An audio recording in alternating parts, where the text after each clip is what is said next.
We both do not have the experience that I have. He hasn't got it. He hasn't earned it. He doesn't have experience against, the type of fighter that I am on a stage like we are going to be fighting in. Personally, I just think the last performance of Chris, I thought you've got nothing left. You've got nothing. There's no more improvement on what I'm seeing there. And I know there was a weight issue and all the build up to it. I thought there's no more improvement there. Does that mean you think do you think Conor Benn will be better in the second fight? Yes. I don't like Chris. I don't have to like him, but no one's out to hurt anybody here, and it's a shame that he lives in that world of paranoia where he genuinely believes that anybody's out to get him, because nobody really is. And it's for his tongue now. I couldn't care less. Chris Eubank Jr. lights up British boxing, destroys Conor Benn with verbal firestorm. Chris Eubank Jr. has ignited the boxing world once again, launching a verbal onslaught on Conor Benn that sent shockwaves through British boxing. In a blistering tirade, Eubank branded Benn a coward, a fighter who only steps up when the odds are in his favor. With cold precision, he accused Benn of padding his record with easy fights and ducking real. He waited until I was cutting weight, dehydrated, and malnourished to come and step to me. And he showed his true colors. But at the end of the day, I'm not worried about Conor Benn. I'm not thinking about challenges. Brutal as it was, Eubank's message came with conviction. Conor Benn will crumble when faced with real fire. This wasn't mere trash talk. It was psychological warfare. And from Benn's shaky response, it worked. Trying to sound fearless, Benn talked about... Ultimately, I'm a 147 fighter. So I don't really want to go up to 160. It ain't really... I'll fight him on road. Do you know what I mean? I'll fight him, he come down the gym, and I'll give him a good beating there. Fighting anywhere, under any conditions, but his tone betrayed unease. His voice wavered, his confidence seemed forced, and his repeated excuses about weight and venue felt more like desperation than strategy. Eubank had already moved into his head, rent-free. Every interview since has revealed it. He's no longer the challenger. He's the A-side. He's the one that can predict, and he's not the opponent. So he's going to make the most of the opportunity that he's in. But I don't believe that he doesn't want to fight. He's not ducking, is he? Nah, he don't do that. Because Benn's words echo nerves, not belief. The man who once promised vengeance now sounds like he's trying to convince himself he still has it. Former world champion and respected pundit Johnny Nelson weighed in, cutting through the noise. Eubank's not ducking anyone, he declared. He's chasing challenges, not hiding from them. This guy has zero respect for anything. And I hope people can see through it. Some will, some won't. But if you can't see them, that's a lot of what happened up there was just wrong. So listen, we go to work and we're in to win the fight. It's going to be different this time. Nelson contrasted the two fighters sharply. Eubank's hunger and discipline versus Benn's frustration and excuses. That's the difference between the elite and the pretenders. He said, hunger, focus, mentality. Chris has all three. Indeed, Eubank's career has been signs of decline in Usyk yet. We might... Fuck's sake, boys. Trying to do an interview with Coogan here. But that, yeah, it could happen. Defined by resilience. He's faced setbacks, endured losses, and come back sharper every time. According to Nelson, this fight isn't about revenge. It's about proving that Eubank still belongs among the elite. Then came promoter Eddie Hearn's take. Blunt, balanced, and surprisingly critical of his own fighter. Conor lets emotion take over, Hearn admitted. And that's exactly where Eubank will beat him. He drew the line between... No, but it gives you the opportunity, because in your head, you might just want to tell your wife you love your kids, you love her. Oh, I love them. I love my kids. Exactly. So yeah. It's just your opportunity to say what you want. Right. That's all it is. Chrissy. Right. Or you could use it to slag someone off. I don't know. All right. Well, I'll think about it the next time. I'll have one ready. Definitely have one ready, because it'll probably be post-fight. So when I say, have you got anything else to say, say something a bit... Heart and composure, arguing that Eubank's biggest advantage is his discipline. This isn't just skill versus skill anymore. Hearn said, it's mindset versus meltdown. Hearn's assessment was surgical. He explained that while Benn's fiery brawling style might excite fans, it rarely wins championships. Against someone as calculated as Eubank, reckless aggression becomes a liability. Chris's timing, his jab, his uppercut, they'll punish those wild rushes, Hearn warned. Power isn't enough when punches come tactical. He's right. Follow the weight classes. You have to follow directions and orders, and that's why we have weight classes. For 1 pound makes a huge difference.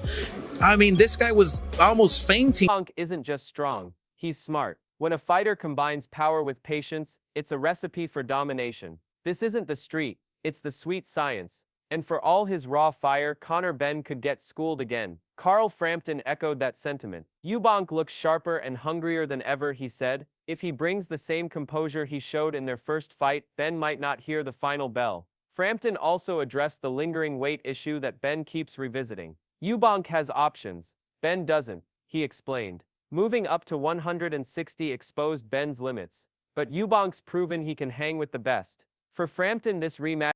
I think Eubank Jr., if he gets this win, and there's a new lease of life maybe under Bomat, 2026, maybe finally he could become a world champion. But he's got to get past Conor Benn first, and Conor Benn, not just hungry for revenge, he believes he can win this because of what happened first time round, because he went 12 rounds at middleweight, up in class, after a long layoff.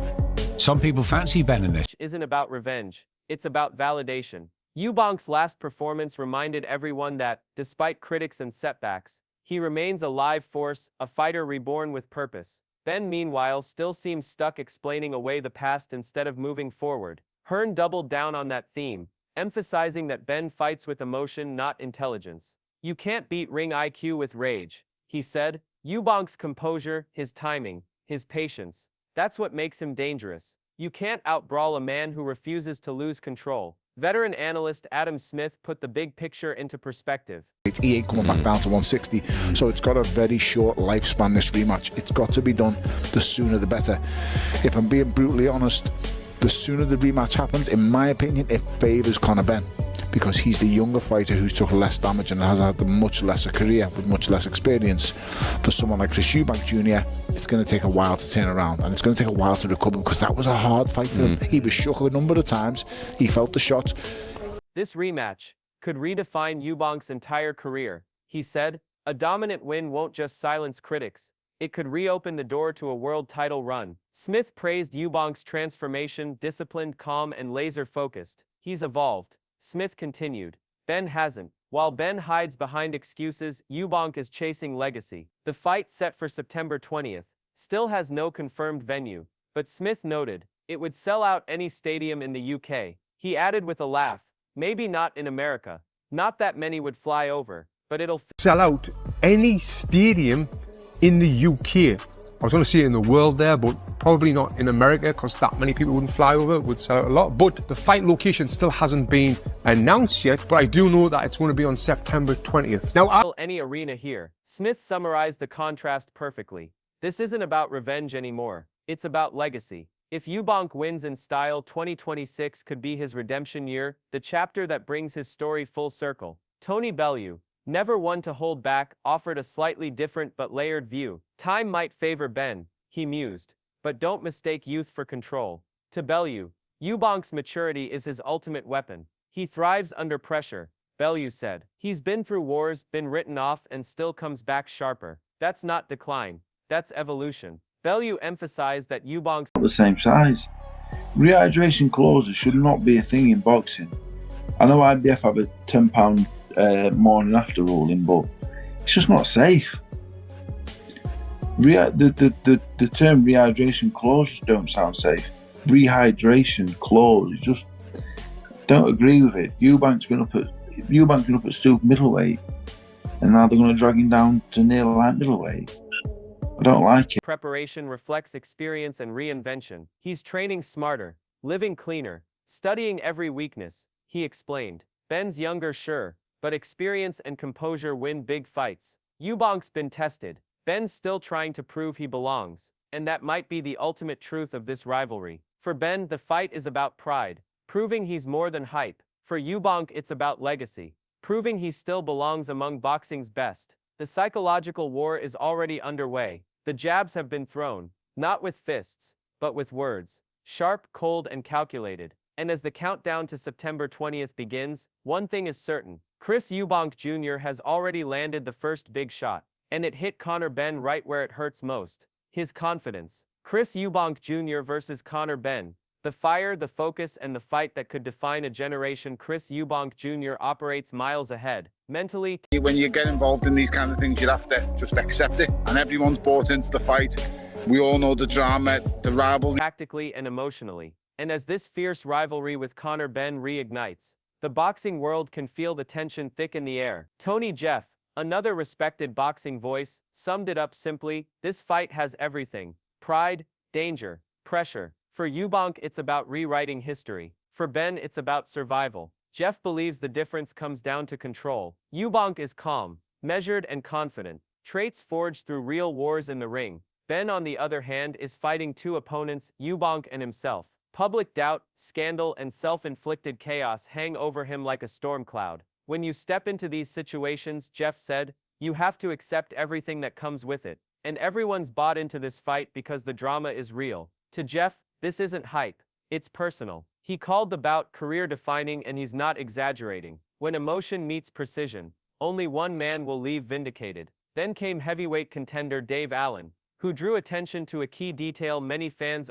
For me to ask you, but I'm going to ask it anyway, Bomac. Is there any way you can see that Conor Benn beats your guy? No, I can't, for the simple fact that it's hard to beat the guy that already didn't beat you. I mean, I can see that Chris is beating him at everything. The press conference, the stare downs, the fight. To me, he got his number, you know. And I think he's going to be in a better position coming into this next fight because Chris knows what to expect. Overlook the rehydration clause. It changes everything. Allen explained. Eubank's cutting serious weight, pushing limits Benn's never faced, but he's not complaining. That's what separates real fighters from pretenders. For Allen, the difference lies in mindset. Champions adapt. They don't whine. Eubank's accepting every obstacle like a pro. He's sacrificing comfort to prove a point. Benn keeps crying foul, but Eubank's walking into the lion's den without flinching. If Benn thinks a few pounds will save him, he's mistaken. He's up against a man on a mission, one who's mentally unbreakable. Tony Bellew returned with his trademark bluntness. This isn't just another boxing match, he said. This is bad blood on display. It's generational, raw, and deeply personal. The rivalry runs through decades of family pride. Two names forever linked by legacy. The fight wasn't a letdown because it was a good fight, but as an event, you won't get a better event than that, and they'll have to go some actually to surpass that, or even equal that. Let's just hope they get the same turnout in terms of the numbers, people going through the live gate and watching that fight, because it was a great event. There's no ifs, buts, or maybes. You won't get world title fights that actually are a better. Yet their paths couldn't be more different. Benn's been trying to rebuild a damaged image after controversy, while Eubank has carved his focus into steel. This is desperation versus discipline. Bellew warned. That's what we're really watching. He believes Benn's emotions could make him reckless, and that's where Eubank thrives. Every jab, every stare, every word from Eubank feels calculated. He's not reacting. He's dismantling Benn piece by piece. One wrong move from Benn and it's not just a loss. It's his credibility gone. Trainer Kevin Boyk, who's seen champions rise and fall, didn't mince his words. Conor Benn's already lost this mentally, he said flatly. Boyk believes Eubank dominates every psychological exchange, from press conferences to interviews. Chris is in total control. His camp smells blood. Benn's first loss humbled him, but this rematch could break him. Boyk added that Eubank's composure isn't arrogance, it's experience. Far better fighter than Chris Eubank Jr. is a boxer. Technically, yeah. And that's the problem that Chris Eubank Jr. is having. He's got this thing in his mind, he's a masterful boxer. No, you're not. No. I'm sorry, no, you're not. He's not rattled by Benn's noise. He's dissecting it. Every taunt, every forced burst of confidence becomes fuel. Eubank's focused on execution. Benn's trapped in emotion. And when heart meets composure, composure wins. Veteran analyst Duke McKenzie offered the final, measured perspective. Eubank versus Benn isn't just a fight, he said, it's a spectacle. The first clash gave fans everything. Bad blood, tension, legacy, redemption. That's why the public can't look away. But this time the stakes are higher. Benn's backpedaling on weight. Eubank looks sharper than ever. The narrative has shifted. McKenzie explained. If Eubank performs the way he did before, calm, calculated, relentless, He won't just win, he'll cement himself as one of Britain's biggest box office draws. For Mackenzie, the appeal goes beyond punches. People tune in for the drama, he said, and right now, Eubank owns the story. Benn's only reacting to it. Bellew's critique captured the paradox of Chris Eubank Jr. perfectly. Critics question his boxing IQ, he admitted. But time and again, he silences them with action, not talk. He's not textbook, but what he lacks in form, he makes up for in grit and adaptability. That's the Eubank formula. Unorthodox, relentless,